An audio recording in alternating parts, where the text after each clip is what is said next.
Raise your hand if you have ever been on a night out. See if anybody's lying here. And raise your hand again if that night out somehow turned into the morning after. Experience raise your glasses and say, oi, oi! Oi, oi! Right, yeah, they're not lying. I bet you're thinking I'm drunk, innit? But that's the reason why they say that you should never judge a book by its cover. You should take the time to open it, turn the pages, and read.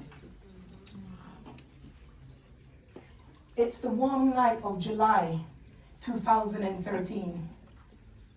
And I'm standing in my small magnolia painted bathroom. Just to my left on the front is the toilet, and on my right is the white porcelain bath, and directly in front of me is a face basin below a window that I've always thought was too big of a window for a bathroom. The distinct smell of bleach playing havoc on my nostrils. I've always loved cleaning with bleach. Just a pity it can't wipe out the muck that is happening in my life right now. I'm standing with my back pressed firmly against the white door.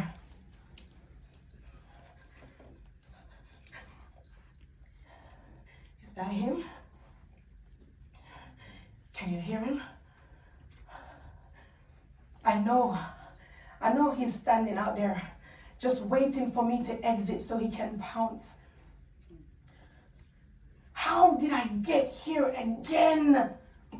Why am I in this position again? My friend Nikki, she told me. Nikki is one of those friends that tells it like it is. She's Jamaican, looks a bit like me. She holds nothing back and has no filters. She drops the egg and doesn't care where it splats. Michelle, how many times have I told you? Don't you see that he's killing you? How long are you going to let him control your life? How long are you going to let him abuse you?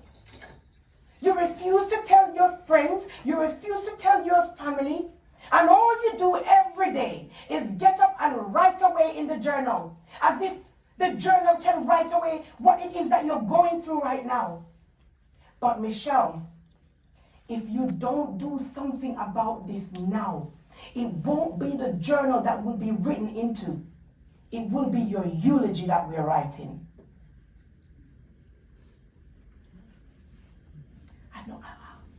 I know she's right, but she doesn't get it. She doesn't understand. I don't want to be a divorcee in my early 20s. The shame of telling my family or friends that I've been somebody else's beating post for the past 5 years. Having food thrown at me. Being disgraced. He's not going to change, is he? Just wanted one night. Just one night with my friends. I just wanted to see if I could quickly go out and come back before he even knew that I had gone. But that wasn't the case. I ended up being in the ring with Muhammad Ali. With my head floating like a butterfly and my bruises stinging like a bee.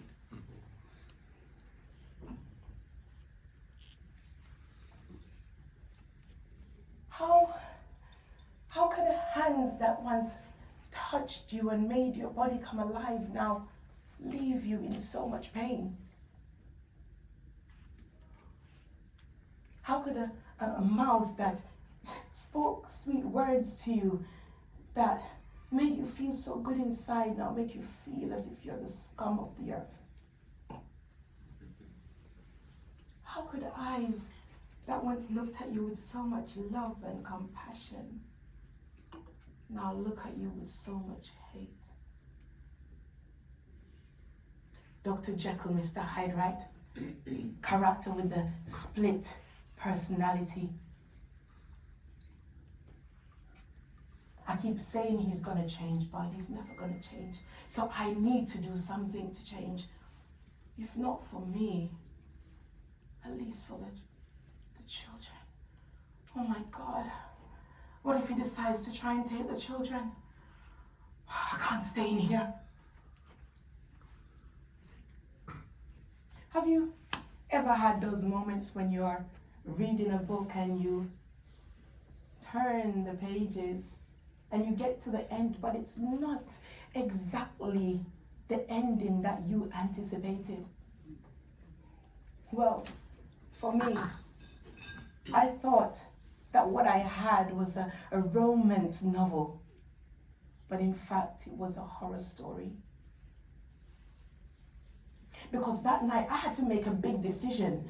And the decision wasn't just to leave that bathroom, but I had to make the decision to leave that marriage. And I would love to tell you that it was pure sailing after that. But you would have seen me and my children going from one house to the other. It's a bit like that game, Snakes and Ladder. You know, you get excited because you've shaked the dice and you've hit a big number and you go past everybody else and you go to the top of the ladder, laughing at them because they thought they were ahead of you, right? But only to land on the mouth of the snake. And then you come trickling all the way back down to the tail, to the very beginning. And so a few months later, you would see me entering into yet another small room. Only this one is brightly lit with brightly painted white walls and windows going all along the front. The floor is pine wood, and on the right there is a brown sofa. Just to your left there's a desk and a table and a beautiful plant. I'm not smelling the distinct smell of bleach, but instead I'm smelling an air freshener that I believe it's vanilla. But despite this light that is streaming into this room, it is doing nothing for the darkness that is engulfing me right now.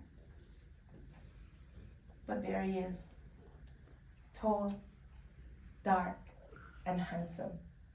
He could be a basketball player. One of those ones that you would see in a Hollywood movie. If it wasn't for that big glass that was perched on the edge of his nose that made him look a bit like a geek. Mrs. Clark, you are here. Do come in. Is it okay for me to call you Mrs. Clark or Michelle? I'd prefer Michelle, please. So, Michelle, I can see here from my notes that you've gone through a very traumatic ordeal. Do you mind explaining a bit more about exactly what is happening? They all think I'm mad, but I know I'm not mad. I know he's following me. Everywhere I go, I know he's following me because I know I'm not losing my mind. I know when I left the house, I left my purse on the bed and I came back and it was gone. I'm not mad. I know that it couldn't just be out of thin air that all my clothes were cut up or stolen.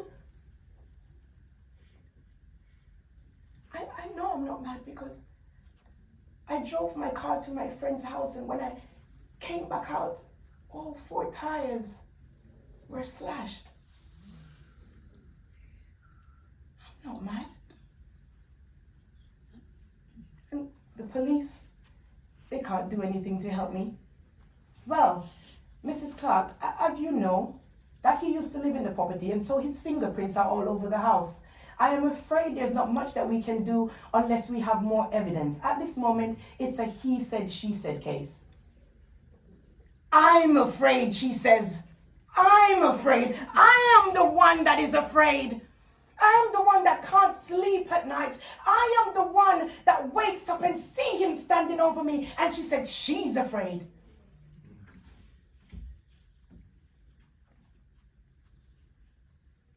So, Mrs. Clark, sorry, Michelle, is this the reason why you attempted to take your life?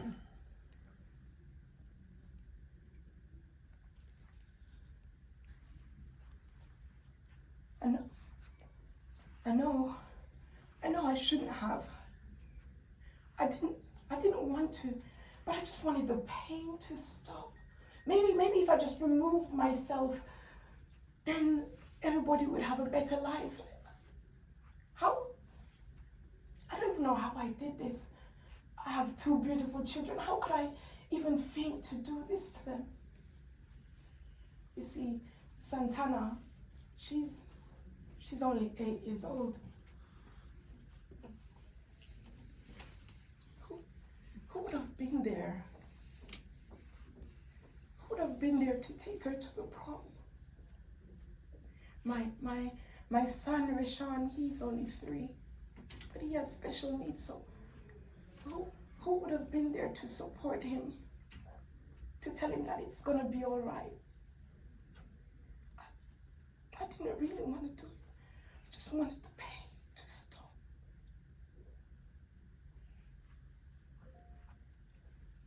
Well, Michelle, no one can answer a call that was never made. And now you've made that call. We can help. It's not the end of your life. With the right help, you can turn a new leaf. You can start a new chapter.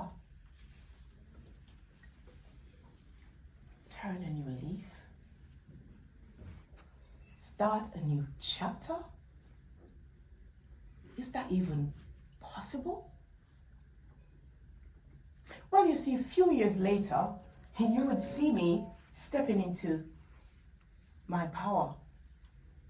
I decided to turn a new leaf, as he said.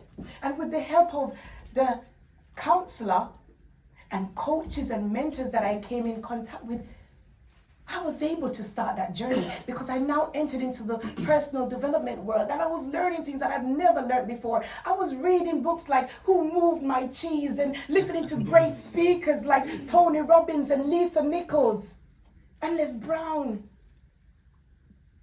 And I started to recognize who Michelle truly is. Not who he said I was, but who I truly am.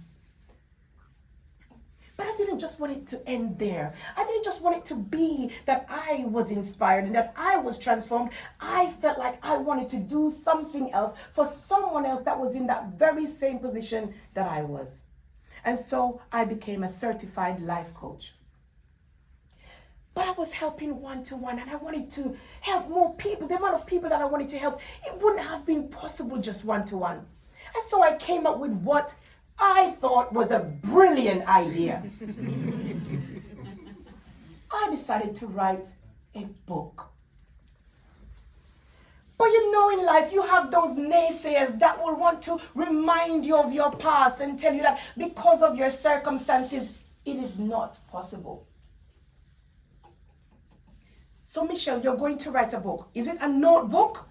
Where the lines are empty and the people will write what it is that they're going to read?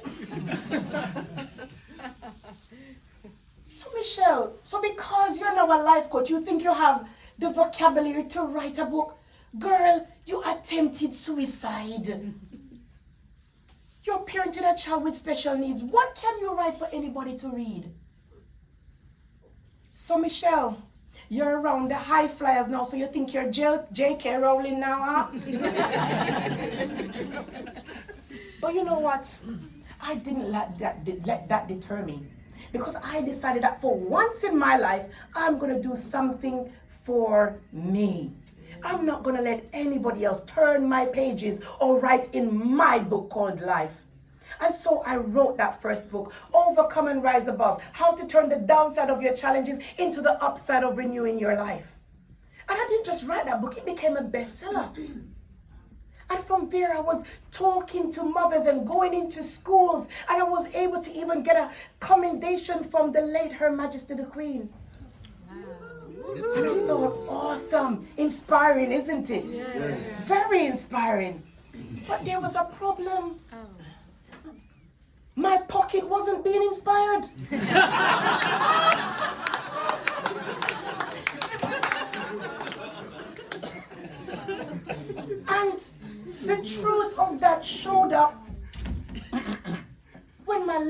daughter walked through the door one day. Santana, at the time, she was 11. Mom, do you have a will? I hope she's talking about willpower, because I don't have anything to put in a will. But the harsh reality showed up. I was busy doing so many different things, but there were certain things that I was overlooking. But I realized that I had the ability to not only write my book, but also help others write the book. And so I decided to create a program that helped individuals to share their story and write their content to be able to use it as a marketing tool for their business. And that started off with a bang. I was getting calls to go and do various different workshops and various different events. And then I started to do my own Women Be event. Even Auntie Ruth spoke at one of them. But more importantly, I realized that I wasn't just leaving seeds. I was now helping other individuals to also leave their mark here on earth. How beautiful and amazing. And I was able to go and speak in different big stages. I spoke at the National Achievers Congress, Women Economic Forum, Power to Achieve in Amsterdam, all courtesy of the little man according to, not me, Austin. I was featured on Sky TV, Harold Hill Radio, written articles for the Harvard University Review, won multiple awards like Best Opening to a Presentation, the Best Story, and Ace Mentor of the Year. I was able to buy my holiday home in Jamaica, and for once, I was not worried about my daughter asking me about a will. Because I went from being in debt and being scared of the bailiffs to owning my own property and becoming a landlord. Because I learned something significant on this journey. I learned that you didn't have to be great in order to start. You just needed to start in order to recognize your greatness. I learned that you can't go back and rip out the pages of yesterday, the partner that cheated you, the husband or the wife that abused you. But you had the ability to turn a new leaf, to start a new chapter. And you can decide what is written in that chapter called life. Thank you.